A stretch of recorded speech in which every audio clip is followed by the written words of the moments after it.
সাংসারিক জীবনে একটু সবর করো।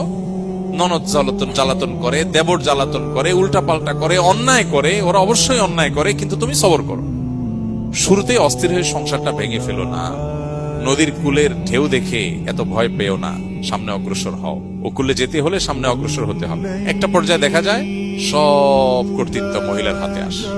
অলমোস্ট 99% ফ্যামিলিতে মুসলমানদের এই অবস্থা না, যে বুড়া বেচারা বাসায়ও জায়গা থাকে না, মসজিদে এসে বসে থাকে, মসজিদ থেকে বেরোতে চায় না।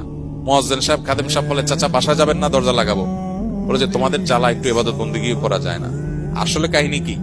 আসলে কাহিনী হলো বুড়ার বাসায় খাওন নাই, বেল নাই, ওখানে রাজত্ব কর্তৃত্ব সব দখল করে নিছে কে? বুড়ি।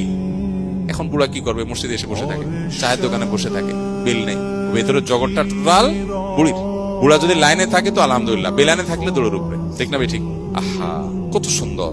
আর যাদের মধ্যে দিন নাই, ইসলাম নাই, আল্লাহর বিধানের বাইরে যারা নিজস্ব বিধান তৈরি করে নিয়েছে, তাদের করুণ পরিণতি তাদের সমাজে আপনি কান পাতলে প্রত্যেকটা সংসার থেকে আপনি গঙ্গানি শুনতে পারবেন। তাদের বেদনা, ব্যথা, ভালোবাসার অভিনয় আছে, শুধু মুস্কি হাসবে, এটা গিফট করবে, ওইটা গিফট করবে, কত নাটক, কত সিনেমা, কত কিছু, ভেতর থেকে কিছু নাই। আল্লাহ তাআলা আমাদেরকে বোঝার তৌফিক দান করুন। দিন এবং ইসলামের বাইরে কোথাও শান্তি নাই, থাকতে পারে না, বাহ্যিক চাকচিক্য থাকতে পারে।